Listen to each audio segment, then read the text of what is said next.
Hello student, welcome to college study Delhi university. So आज इस video में हम करने वाले हैं प्रिंसिपल ऑफ मार्केटिंग यूनिट 4 का पार्ट सेकेंड। ठीक है, तो पार्ट 1 मैं ऑलरेडी करा चुकी हूँ, जिसके अंदर हमने डिफरेंट प्राइसिंग स्ट्रैटेजीज और बाकी सारे टॉपिक डिस्कस किए थे। अब हम पार्ट सेकेंड करने वाले हैं, जिसका पहला टॉपिक है चैनल ऑफ डिस्ट्रीब्यूशन। तो यहाँ पे मैंने फ्लो चार्ट इंक्लूड किया है ताकि आप देख सको कि हम चैनल ऑफ डिस्ट्रीब्यूशन में क्या क्या पढ़ने वाले हैं। ठीक है, तो अब शुरू करते हैं इस टॉपिक को। चैनल ऑफ डिस्ट्रीब्यूशन क्या होता है? तो देखो, इसे ट्रेड चैनल या फिर मार्केटिंग चैनल भी कहते हैं। ये वो पाथ है जिसके थ्रू जो गुड्स एंड सर्विस है वो प्रोड्यूसर या मैन्युफैक्चरर से फाइनल कंज्यूमर तक पहुंचता है। ठीक है, तो इसे हम कह सकते हैं कि ये ब्रिज है, प्रोडक्शन और कंजम्पशन के बीच का जो ब्रिज है ना, that is channel of distribution. यहाँ पे एक डेफिनेशन मैंने ली है। अगर आप फ्लिप क्लॉटर की एज इट इज डेफिनेशन याद कर लेते हो तो इसे कोट्स में लिख कर आना, और नहीं करते हो, अपने शब्दों में लिख के आ रहे हो, तो इसे कोट में मत लिख कर आना। ठीक है, देन हमारा नेक्स्ट आ जाता है type of channel of distribution. तो सबसे पहले है डायरेक्ट चैनल। डायरेक्ट चैनल को हम जीरो लेवल चैनल भी कहते हैं। तो डायरेक्ट चैनल में क्या होता है कि जो गुड्स है वो डायरेक्ट मैन्युफैक्चरर से कंज्यूमर के पास पहुंच जाते हैं। ठीक है, जैसे अमूल का आउटलेट है, डेल का आउटलेट है, या फिर पतंजलि स्टोर्स है जो डायरेक्टली बेच रहे हैं मैन्युफैक्चरर से डायरेक्ट कंज्यूमर तक। और ये पेरिशेबल गुड्स या कस्टमाइज प्रोडक्ट्स के लिए ज़्यादा यूज़ किया जाता है। Then we have indirect channel. Indirect channel में क्या होता है कि प्रोड्यूसर एक या एक से ज़्यादा इंटरमीडिएटरीज को यूज़ करता है, जैसे होलसेलर, रिटेलर, एजेंट, ये सारी चीज़ें। ठीक है, तो इसका पहला आता है इनडायरेक्ट चैनल के अंदर हमारा single level channel. Single level channel में क्या होता है कि जो मैन्युफैक्चर है वो डायरेक्टली रिटेलर को बेचता है और रिटेलर कंज्यूमर को बेचता है। जैसे कि ये ब्रांडेड आइटम या शॉपिंग गुड्स के लिए यूज़ किया जाता है, जैसे बाटा और नाइक वगैरह। Then we have two level channel. Two level channel में क्या होता है कि जो होलसेलर है वो मैन्युफैक्चर से पहले गुड्स खरीदता है, देन वो रिटेलर को देता है, एंड देन रिटेलर के बाद चीज़ें कंज्यूमर तक पहुंचती है। तो यहाँ पे टू इंटरमीडिएटरीज का यूज़ किया जाता है, और ये जनरली एफएमसीजी प्रोडक्ट के लिए यूज़ करते हैं। Then we have three level channel. Three level channel में क्या होता है कि तीन इंटरमीडिएटरीज होती हैं, पहले एजेंट, फिर होलसेलर और फिर रिटेलर। ठीक है, एजेंट जो है वो मैन्युफैक्चरर और होलसेलर के बीच के लिंक का काम करता है, और ये जनरली तब यूज़ किया जाता है जब जो मैन्युफैक्चरर है वो होलसेलर तक डायरेक्टली अप्रोचेबल नहीं होता। इसका एग्जांपल जैसे एग्रीकल्चर मशीनरी होती है या फिर इंपोर्टेड गुड्स होते हैं। ठीक है, लार्ज स्केल डिस्ट्रीब्यूशन में इसका यूज़ किया जाता है ताकि जो प्रोडक्ट है वो वाइडर रीच तक जाए, मतलब ज़्यादा से ज़्यादा कंज्यूमर तक हमारा प्रोडक्ट पहुँच जाए। Then we have next topic, importance of channel of distribution. तो देखो, चैनल ऑफ डिस्ट्रीब्यूशन की क्या इंपॉर्टेंस। सबसे पहले यूटिलिटी ग्रेड करता है। यूटिलिटी में भी है टाइम यूटिलिटी, मतलब जो गुड्स है वो डिजायर्ड टाइम पे अवेलेबल हो। Then we have place utility. Place utility मतलब सही जगह पे, कन्वीनियंट लोकेशन पे अवेलेबल हो। ठीक है, जैसे तुम्हारे घर के पास वाली जो शॉप है वो तुम्हारे लिए कन्वीनियंट लोकेशन है, तो वहाँ पे अगर गुड्स अवेलेबल है तो that is creating a place utility for you.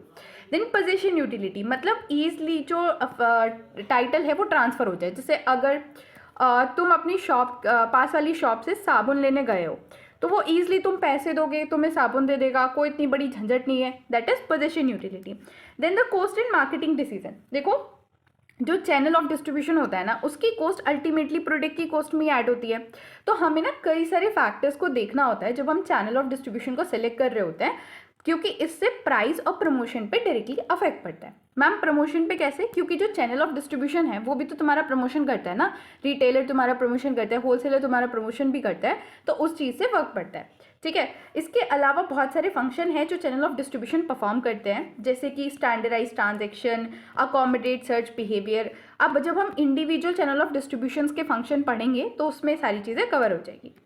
अब आते हैं हमारे इसी के अंदर next topic, selection of distribution channel. अब क्या क्या फैक्टर्स हैं जिन्हें कंसिडर करके हम डिस्ट्रीब्यूशन चैनल को सेलेक्ट करते हैं। तो सबसे पहला मार्केट कंसिडरेशन। देखो, अगर हमारा जो कंज्यूमर है वो इंडस्ट्रियल है तो हम क्या करेंगे कि डायरेक्ट चैनल प्रीफर करेंगे, बट अगर कंज्यूमर गुड्स है हमारा तो हम इनडायरेक्ट चैनल प्रीफर करेंगे। वैसे ही अगर हमारा जो बाइंग भी हैबिट्स है उनको देखते हुए, साइज़ को देखते हुए, कंसंट्रेशन को देखते हुए हम अपना चैनल ऑफ डिस्ट्रीब्यूशन सेलेक्ट करते हैं। Then we have next that product consideration. देखो, प्रोडक्ट कंसिडरेशन में क्या आता है, अगर हमारा गुड्स पेरिशेबल गुड्स है तो हम शॉर्ट चैनल करेंगे। पेरिशेबल गुड्स क्या होता है, वो गुड्स जो बहुत जल्दी ख़राब हो जाते हैं बहुत लिमिटेड टाइम में। अगर हमारा जो साइज़ है, मतलब जो हम बेचते हैं उसका साइज़ बहुत बड़ा है तो हम शॉर्ट चैनल प्रीफर करते हैं। ठीक है, और अगर हमारी यूनिट वैल्यू जो है वो बहुत कम है, जैसे कि अगर तुम एक क्या लेने जाओगे, बॉटल लेने जाओगे, कोल्ड ड्रिंक की बॉटल अगर तुम लेने जाओगे तो कोल्ड ड्रिंक की बॉटल का यूनिट साइज मैक्सिमम कितना होगा, छोटी बॉटल का 20 रुपीज़ 30 रुपीज़, ठीक है। तो अगर यूनिट प्राइस बहुत कम है तो आप इनडायरेक्ट चैनल यूज़ करते हो। अगर बहुत ज़्यादा है, मान लो कोई हीरा बेच रहा है कोई, तो ऐसा थोड़ी होगा कि पहले होलसेलर को बेचेगा फिर रिटेलर को बेचेगा, भाई डायमंड बेच रहा है, ठीक है, तो डायरेक्ट चैनल यूज़ करेगा। देन द कंपनी कंसिडरेशन मतलब अगर जो हमारी कंपनी है वो काफ़ी बड़ी है, उसके पास बहुत ज़्यादा फाइनेंस है, तो वो डायरेक्ट चैनल को यूज़ कर सकता है, क्योंकि डायरेक्ट चैनल जो होता है वो एक्सपेंसिव होता है, ठीक है। लेकिन अगर कंपनी अभी अभी स्टार्ट हुई है, पैसा ज़्यादा नहीं है, तो वो इनडायरेक्ट चैनल यूज़ करेगा। देन मिडिल मैन कंसिडरेशन, अगर हमारी मिडिल मैन की सर्विस जो वो प्रोवाइड कर रहा है वो हमारे लिए ज़रूरी है तो ऑफकोर्स हम इनडायरेक्ट यूज़ करेंगे। बट अगर मिडिल मैन की सर्विस हमारे लिए बिल्कुल फालतू है तो हम डायरेक्ट चैनल यूज़ करेंगे। Then we have the topic type of middle man. अब हम इतना मिडिल मैन कर रहे हैं, अब देखते हैं कि कितने तरह के मिडिल मैन होते हैं। तो सबसे पहले होता है एजेंट।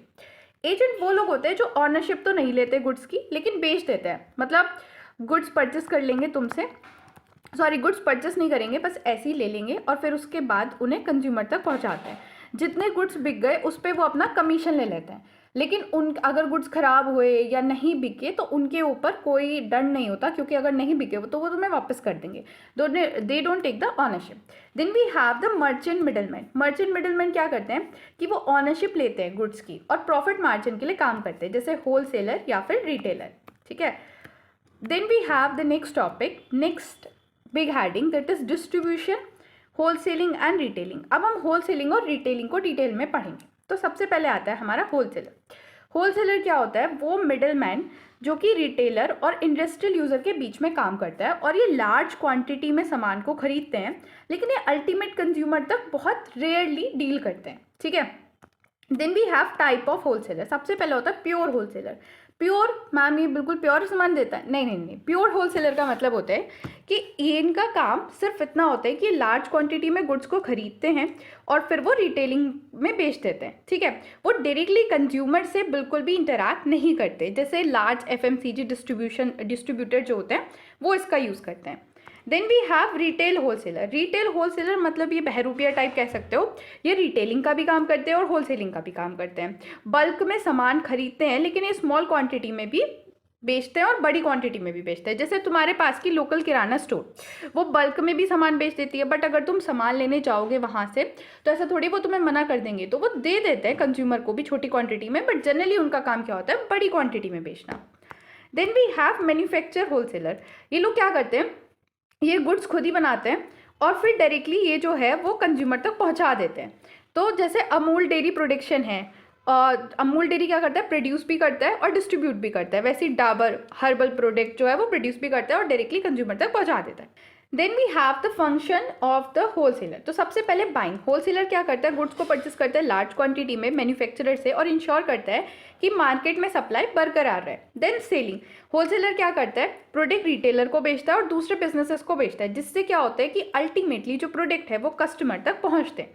Then storing. होलसेलर ना वेयर हाउस मेंटेन करता है, बहुत बड़े बड़े गोदाम होते हैं होलसेलर्स के, और इंश्योर करता है कि जिस टाइम पे डिमांड फ्लक्चुएट होना उस टाइम पे भी ये गुड्स को अवेलेबल करा सके।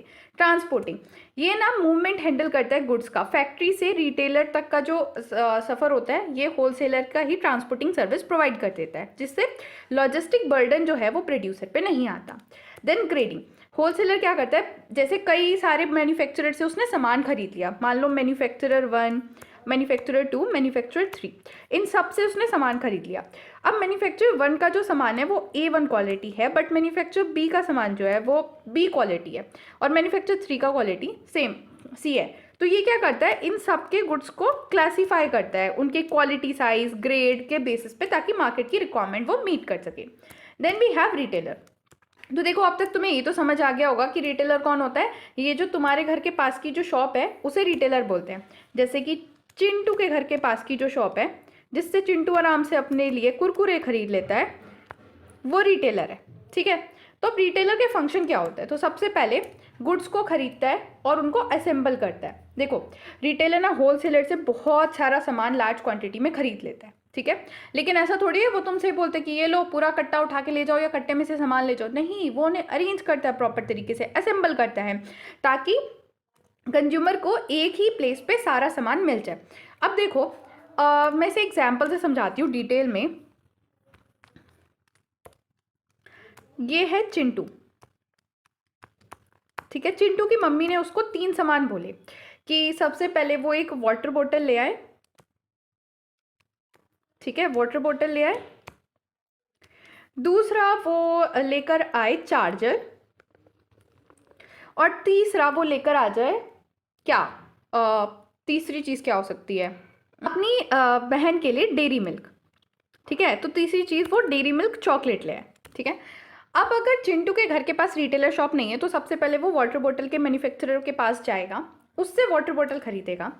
देन फिर उसके बाद वो चार्जर के मैन्युफैक्चरर के पास जाएगा, उससे चार्जर खरीदेगा, और फिर डेयरी मिल्क लेने अलग मैन्युफैक्चरर के पास जाएगा।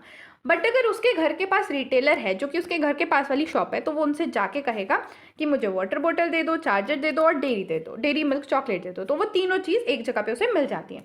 तो यही फंक्शन होता है रिटेलर का कि वो सारा सामान तुम्हें एक जगह पे अवेलेबल कराता है और ढंग से असेंबल कराता है। देन सेलिंग इन रिटेल, वो डायरेक्टली कंज्यूमर तक बेचता है स्मॉल क्वांटिटी में, जो कि सुटेबल होती है पर्सनल यूज़ के लिए। अगर तुम अपने घर के पास वाली शॉप पे जाओ और वो तुम्हें कह दे कि नहीं 1 किलो चीनी नहीं मिल सकती, 10 किलो ही खरीदनी पड़ेगी, तो तुम्हारे लिए कितना प्रॉब्लम हो जाएगा, ठीक है। देन स्टोरिंग, रिटेलर ना गुड्स को स्टोर करके रखता है ताकि गुड्स जो है वो कस्टमर के लिए हमेशा अवेलेबल हो। ट्रांसपोर्टिंग, देखो कई बारी क्या होता है कि होलसेलर या तो ट्रांसपोर्टिंग की सर्विस दे देता है, या फिर रिटेलर खुद से ट्रांसपोर्टिंग की सर्विस अवेल कराता है जब होलसेलर नहीं देता। तो इससे क्या होता है कि वो मैन्युफैक्चरर या होलसेलर के स्टोर से गुड्स को एक्सेसिबल कराता है लोकल कंज्यूमर तक, क्योंकि वो खुद से ट्रांसपोर्टिंग करवा के लेके आता है। Then dividing packaging and pricing, देखो जो रिटेलर है वो बल्क में जो ऑर्डर लाता है उसको रीपैकेज करता है, फिर उनका प्राइस सेट करता है जो इंडिविजुअल बायर के हिसाब से सही होता है, ठीक है। Then we have the kind of retailing, तो रिटेलिंग ना कई तरह के होते हैं। सबसे पहले तो है स्मॉल रिटेलिंग। स्मॉल रिटेलिंग वो होते हैं जो बहुत ही स्मॉल साइज में होते हैं और जनरली लोकल कम्युनिटी को सर्व करते हैं। अब स्मॉल रिटेलिंग के भी दो होते हैं, स्मॉल रिटेलिंग के अंदर भी 2 होते हैं। पहला होता है मोवेबल रिटेलर और फिक्स शॉप रिटेलर। मोवेबल रिटेलर तुमने देखा है सब्जी बेचने तुम्हारे घर के बाहर जो ठेले पे वो सामान लेके आता है, सब्जी लेके आता है, that is movable retailer. Shop place to place जाके सामान बेचता है।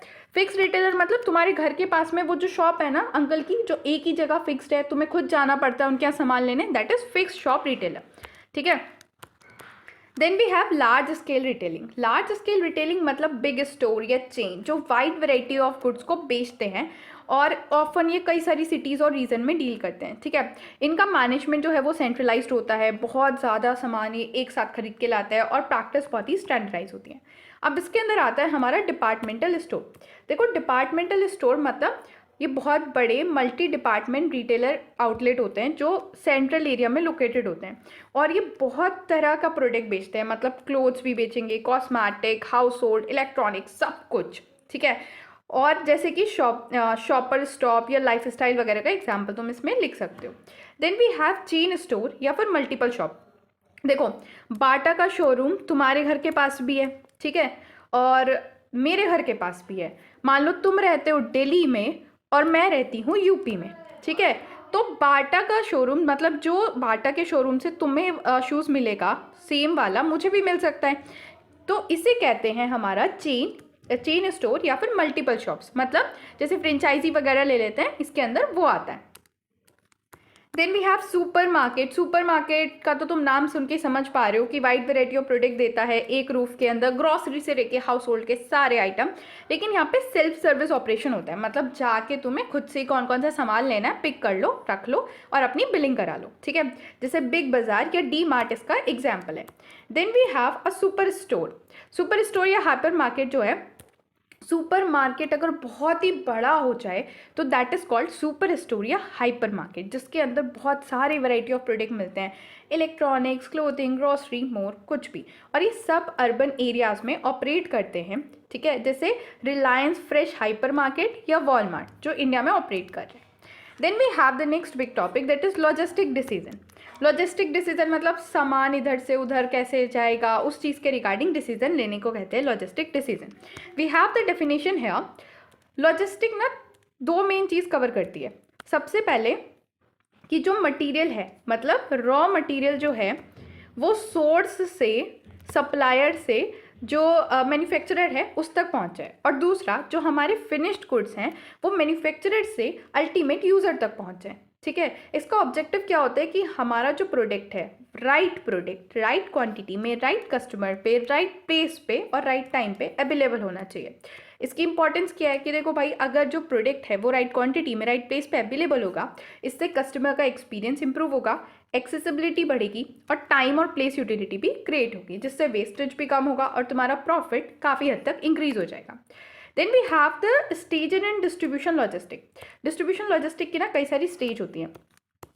पहली स्टेज है इनबाउंड लॉजिस्टिक। इनबाउंड लॉजिस्टिक में क्या होता है कि जो रॉ मटेरियल है वो या फिर कंपोनेंट वो सप्लायर से मैन्युफैक्चरर तक जाता है, जैसे कि textile company receiving cotton from a farmer और a supplier. Then we have outbound logistic. Outbound logistic में क्या होता है कि जो फिनिश्ड गुड्स है वो मैन्युफैक्चरर से रिटेलर, होलसेलर या कंज्यूमर तक जाता है, जैसे Amul sending milk and dairy product from factory to the local store. Then we have reverse logistic. Reverse logistic में क्या होता है कि जो गुड्स बिकते नहीं है ना वो बैकवर्ड हो जाता है सप्लाई चेन में, मतलब कंज्यूमर या रिटेलर से वो मैन्युफैक्चरर पे रिटर्न हो जाता है या रिसाइकल हो जाता है, डिस्पोजल हो जाते हैं। जैसे फ्लिपकार्ट या अमेजोन से अगर तुम कोई सामान मंगाते हो और देखो सिंपली क्या हुआ कि फ्लिपकार्ट से तुमने ऑर्डर किया तो वो अल्टीमेट कंज्यूमर तक पहुंच गया, तुम तक आ गया, बट तुम्हें वो प्रोडक्ट अच्छा नहीं लगा तो तुमने उसे वापस भेज दिया फिर से रिटेलर के पास, और रिटेलर फिर उसे मैन्युफैक्चरर के पास भेज देता है। ठीक है, तो this is called reverse logistic. I have also attach the diagram है फॉर योर अंडरस्टैंडिंग। बहुत ही परफेक्ट डायग्राम है, तुम देख सकते हो और बना के भी आ सकते हो, मतलब इतनी सारी पिक्चर्स नहीं बट तुम ऐसे ये सारी चीज़ें बना के, मतलब जो कंटेंट है वो लिख के आ सकते हो with the help of arrows. Then we have the component of the distribution logistic. Distribution logistic के 5-6 कॉम्पोनेंट है, उनको पढ़ लेते हैं। तो सबसे पहले ऑर्डर प्रोसेसिंग। ऑर्डर प्रोसेसिंग में क्या होता है कि ये सबसे बेस होता है कि तुमने जो ऑर्डर है वो रिसीव किया, उसको रिकॉर्ड किया, फाइल किया, असेंबल करके रख लिया। इससे क्या होता है कि तुम्हारे डिलीवरी टाइम रिड्यूस होता है और कस्टमर का सेटिस्फेक्शन भी इंक्रीज होता है। Then we have transportation. Transportation में हम क्या देखते हैं कि मूवमेंट कैसे होगा गुड्स का, मतलब जो भी हमने गुड्स बनाए हैं वो हम कैसे अल्टीमेट कंज्यूमर तक पहुंचाएंगे। अब इसकी चॉइस डिपेंड करती है sustainability, speed, flexibility, safety, reliability और एबिलिटी के ऊपर। Then we have storage and warehouse. अब जब तक हमारे गुड्स जो हैं वो प्रोड्यूस होने के बाद यूज़ ना हो, उस पूरे टाइम पीरियड में हमें गुड्स को होल्ड करके और प्रिजर्व करके रखना पड़ता है ताकि वो ख़राब ना हो। तो उसके लिए हम क्या करते हैं, वेयर हाउस फैसिलिटी अवेलेबल कराते हैं। तो that component is cover in a storage and warehouse. Then we have the inventory control. अब देखो कई बार क्या होता है कि हमारी डिमांड फ्लक्चुएट तो करती रहती है, तुम्हें पता ही है, तो उसके लिए हम क्या करते हैं, इन्वेंट्री बना के रखते हैं पहले से। ठीक है, ताकि हमारे पास एडिकेट प्रोडक्ट हो जिस टाइम पे डिमांड आ जाए। अब इन्वेंट्री कंट्रोल करने का मेन एम होता है कि सेल्स जो है वो कंटिन्यू रहे और इन्वेस्टमेंट हमारी कम रहे, क्योंकि अगर हम इन्वेंट्री में पैसा डालते हैं तो उससे हमारा कोई रिटर्न तो आ नहीं रहा है। अगर वही पैसा मैं कहीं और इन्वेस्ट कर दूँ तो मेरे पास रिटर्न आएगा अच्छा खासा। तो मेन एम क्या होता है कि इन्वेस्टमेंट कम रहे लेकिन कस्टमर का सेटिस्फेक्शन भी बना रहे, ऐसा ना हो कि गुड्स की डिमांड आ रही है और हमारे पास गुड्स ही ना हो। देन इसी के लिए हम कई सारी टेक्निक यूज़ करते हैं like ABC analysis, economic order quantity. Then we have the fifth component information monitoring. देखो हमें ना अपने स्टॉक, शिपिंग, वेयर हाउस के रिगार्डिंग रेगुलर एक्यूरेट डेटा चाहिए होता है ताकि हम अपनी एक्सपेंस को कम कर सकें और सर्विसेज को एनहांस कर सकें। इसी के साथ तुम्हारा यूनिट 4 हो गया पूरा complete. Thanks for watching. Video को लाइक करो, चैनल को सब्सक्राइब करो, और अगर आपको हमारे नोट्स चाहिए इस वीडियो के तो आप इन्हें परचेस कर सकते हैं at a very minimum rate, और आपको गूगल फॉर्म का लिंक जो है वो डिस्क्रिप्शन बॉक्स में मिल जाएगा। Thank you.